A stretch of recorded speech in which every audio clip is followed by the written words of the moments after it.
Nesse vídeo a gente vai tentar entender qual a composição, quanto custa um colaborador para sua empresa. Lembrando que se você caiu aqui de paraquedas, esse canal a gente fala um pouco de investimentos, negócios, finanças de um modo geral. E esse vídeo especificamente a gente vai precificar um colaborador. Vou começar falando que todo mundo já deve estar presumindo, que é o seguinte: o custo de um colaborador sempre vai depender de diversas situações e do meio ao qual ele está inserido. O primeiro e principal é o nível de tributação, tá? Então, para quem não sabe, tributação é o imposto ao qual sua empresa está inserida. Isso depende majoritariamente do seu faturamento. Então, quanto mais você fatura, mais imposto você costuma pagar. Não necessariamente, tá?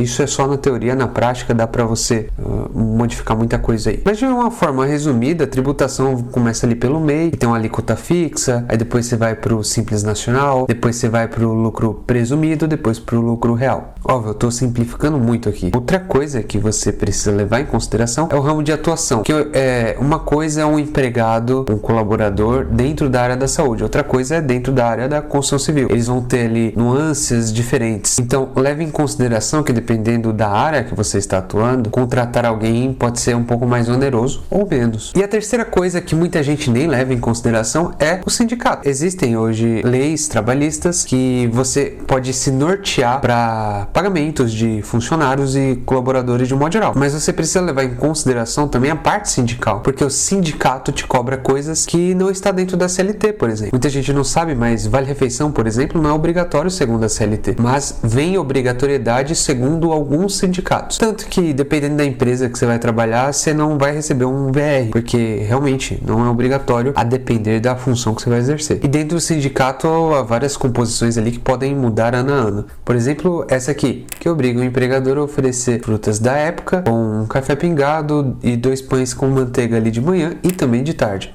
Então veja que se você está encaixado dentro dessa categoria, é importante que você contabilize isso para o custo do seu empregado. Porque quanto mais colaboradores você tiver, mais pães, mais frutas da época, mais cafés pingados você precisa ter. Então o que eu vou falar aqui não é uma verdade absoluta e nem o que você vai achar em outro vídeo é uma verdade absoluta. O ideal para que você consiga precificar o seu colaborador de uma forma bem correta é que você entre em contato com o seu contador, caso você tenha algum. Se você não tiver, contate alguém que seja um contador, porque ele vai conseguir te ajudar muito mais nessa parte de departamento pessoal do que eu, porque eu sou formado em engenharia, nem é minha área. Mas hoje dentro da empresa eu exerço uma função que me deixa muito mais familiarizado com essa área. Agora a gente vai para a minha planilha aqui dentro do computador. Eu comecei com um colaborador genérico, tá? Salário R$1.500. E aqui vamos para uma primeira composição, que é a composição do Vale Transporte. Ah, Anderson, mas isso difere de lugar para lugar. Óbvio que difere. Então coloque aqui o Vale Transporte da localidade que você está. Um Vale Transporte empresarial aqui em São Paulo custa em média R$ 18,48 por dia. Isso por mês, já com o desconto de 6%, que se você não sabe, dentro do Vale Transporte a gente desconta 6% do salário da pessoa. Então se ela recebe R$1.000, vai descontar R$60. R$1.500, R$90. Então Vale Transporte já com esse desconto composto, que é os R$90, e eu coloquei ele aqui porque a gente quer chegar no valor que a gente paga, que sai do nosso bolso. Então não faz sentido a gente colocar o valor cheio aqui, porque a gente vai descontar esses R$90 do funcionário. Bom, então todo mês a gente vai ter R$ 316,56 de gasto com esse colaborador, fora os 1.500. Também temos o Vale Refeição. Ah, Anderson, mas não é obrigatório. Tudo bem, se não é obrigatório, tire da sua conta. Mas aqui, para minha categoria, por exemplo, de colaborador, é obrigatório a gente dar o Vale Refeição ou a alimentação no local, que é o caso que eu faço. E de novo, isso é acordado com o sindicato, não com a CLT, ok? Vale Refeição médio vai depender muito de onde você está. Aqui na região São Paulo capital é por volta de uns R$20. Então dá R$440 por mês. Tudo isso entra para composição. E INSS é aquela parte do salário do colaborador que fica retido. Por quê? Porque aquilo vai para a aposentadoria do colaborador. Então a empresa pega esse dinheiro e repassa para o governo. Então desses R$1.500 serão descontados R$135. De novo, eu vou continuar contando os R$1.500 cheio. Por quê? Porque eu já descontei os 6% aqui no Vale Transporte, e o INSS, por mais que você desconte do funcionário, você paga isso em formato de boleto. Então, continua sendo composto aqui dentro dos R$1.500. para a conta final vocês vão entender um pouco melhor. Se fosse um colaborador que ganhasse um pouquinho mais, a gente ia ter esse chamado IRRF, que é o Imposto de Renda Retido na Fonte, que para fins do empregador é a mesma coisa do INSS. Por mais que você retenha do colaborador, isso vai vir para você em formato de boleto, vai ser uma DARF que você vai ter que pagar. Agora vamos para o FGTS. FGTS é 8% do salário do colaborador que você vai ter que pagar todo mês.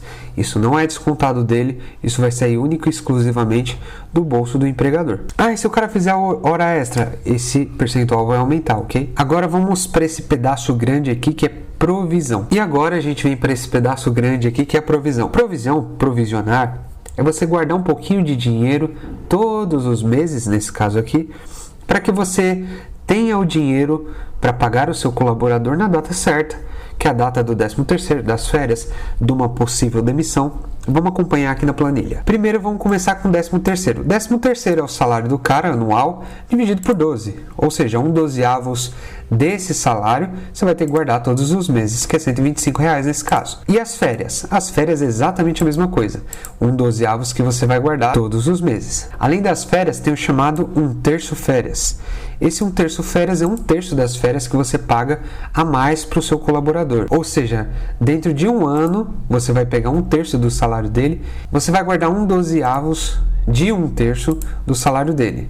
Basicamente é 1/3 desse mensal aqui de cima, tá? De R$125. Agora essa parte em amarelo aqui.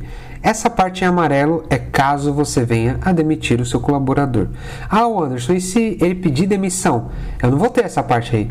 Mas, gente, sempre, pelo menos do meu ponto de vista, provisione isso, sempre pense que você vai ter que demitir a pessoa, porque a depender do colaborador, ele vai fazer de tudo para que você mande ele embora, para que ele não perca os direitos dele, e isso pode vir a prejudicar a sua empresa.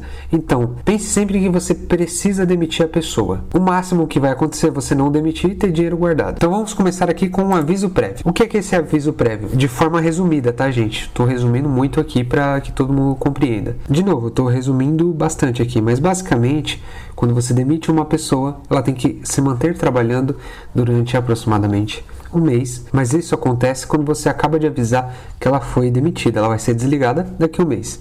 E por experiência própria, geralmente a pessoa não costuma trabalhar bem nesse um mês que ela está de aviso. Então, se você desligar a pessoa antes que esse um mês acabe, você vai ter que pagar uma espécie de multa, que seria pagar já adiantado todo esse mês que a pessoa não vai trabalhar para você. Então isso vai refletir um salário daquela pessoa. Então simplesmente peguei o salário dele aqui, dividi por 12. E agora vamos para 13º sobre o aviso prévio, que isso vai incidir o 13º também, assim como o de cima, que vai ser 1/12 desses 125, férias. A mesma coisa, a férias sobre o aviso prévio nesse caso. E aqui também vai incidir 1/3 férias, igual lá em cima, que também vai incidir aqueles 8% de FGTS. E aqui tem a parte que costuma ser um pouco mais cara, mais onerosa, que é a multa do FGTS. Então todos os meses, aqueles 8% que você paga fica armazenado em uma conta na Caixa Econômica Federal. E no dia que você demite essa pessoa, você tem que pegar aquele valor que está lá, pagar 40% de todo aquele valor que está lá por causa da demissão, que anteriormente era 50%. 10% ficava para o governo, 40% para o empregado. Agora isso já voltou ao normal de novo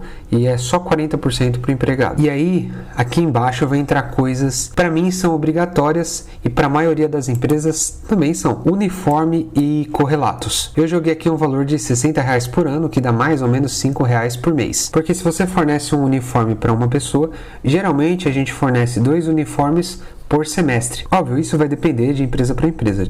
De novo, não há certo e errado nesse momento aqui, tá? Ferramenta ou material de escritório para o seu colaborador. Então, se não for, por exemplo, uma ferramenta compartilhada, se for uma ferramenta exclusiva daquele colaborador, você vai ter que compor isso no salário dele. Digamos que você tem 10 colaboradores que usam uma furadeira. Furadeira essa que custa em média R$300. De quanto em quanto tempo você vai precisar comprar uma furadeira nova ou dar manutenção a essa furadeira? Então esse tipo de análise precisa ser feita e só você vai conseguir fazer, porque só você sabe o preço das suas ferramentas ou do computador do escritório ou de qualquer outra coisa que seja exclusiva daquele cargo ou daquele colaborador específico. Seguro de vida. Anderson, eu não pago seguro de vida, custa em média R$10 por mês, tá? E eu vou dizer para você que a maioria esmagadora dos sindicatos coloca isso como um item obrigatório. Então muitas empresas nem pagam seguro de vida, mas é um pouco errado isso, porque se está no sindicato é obrigatório, você deveria estar pagando. Exame médico. Anderson, eu não pago isso. Paga sim. Quando a pessoa entra, tem que pagar o exame admissional, obrigatoriamente. E quando a pessoa sai, você tem que pagar o demissional. Mas o que muita gente não sabe é que, a depender da categoria da sua empresa, todos os anos você vai precisar refazer esse exame. Principalmente se você trabalha em algum lugar que é insalubre ou perigoso. Se não for o seu caso, basta que você tire isso da equação. Agora vamos ver quanto que deu aqui em cima. Veja aqui, o total dessa conta deu R$ 3.040,95. Óbvio, você vai ter alguma discrepância ali, talvez você tire o exame ou qualquer outra coisa. Mas é muito próximo de 200%. E então aquela velha história de o funcionário custa o dobro para a empresa, é bem verdade, tá? Mas é claro que aqui eu tô tirando muita coisa. Se você for pagar plano odontológico, exame médico ou qualquer outra coisa desse tipo, vai encarecer um pouco mais esse valor aqui. Anderson, então o colaborador recebe metade do que ele custa? Não, não é. Tem os descontos do colaborador. Então o colaborador recebe, nesse caso aqui, mais ou menos 83% do que ele tem assinado em carteira. Então esse colaborador de R$ 1.500 vai receber uns R$ 1.250 e vai custar para a empresa um pouco mais de R$ 3.000. Veja, o colaborador vai receber uns R$ 1.250 e vai custar aproximadamente R$ 3.000. Só que se ele produzir R$ 3.000, não vale a pena ter ele na empresa. Então ele tem que produzir mais do que R$ 3.000. Digamos que uma pessoa é contratada para vender livros. E aí essa pessoa vende mais ou menos uns R$ 3.000 líquidos, já livres de gastos e impostos, em livros. Se o colaborador vender somente R$ 3.000 em livros, ele vai apenas se pagar. Então, eu contratei uma pessoa, ela vendeu R$ 3.000, paguei ela, sobrou zero. Então ela tem que vender mais do que R$ 3.000 para que ela ganhe o que ela custa, mais o que eu quero lucrar. Então ela precisa vender para que eu ganhe R$ 1.000, por exemplo, R$ 4.000 líquidos, que bruto vai dar muito mais, para que a gente ganhe praticamente a mesma coisa. Mas os riscos de processos, de não pagamento ou de todas as coisas, fica com o empregador. Por isso ele costuma receber um pouco mais de dinheiro que o empregado ou o colaborador. Mas tudo isso foi apenas uma analogia. Eu espero que essa parte aqui de precificação do colaborador tenha te ajudado de alguma forma. E se te ajudou, não esquece de deixar seu like, se inscreve no canal, porque isso é muito importante para que a gente compartilhe vídeos como esse aqui e bata mais um pouco esse papo. E caso você tenha alguma dúvida, sugestão ou não gostou de alguma coisa que eu falei aqui, deixa nos comentários que na medida do possível a gente vai tentar responder tudo. Eu vou ficando por aqui, um abraço e até a próxima.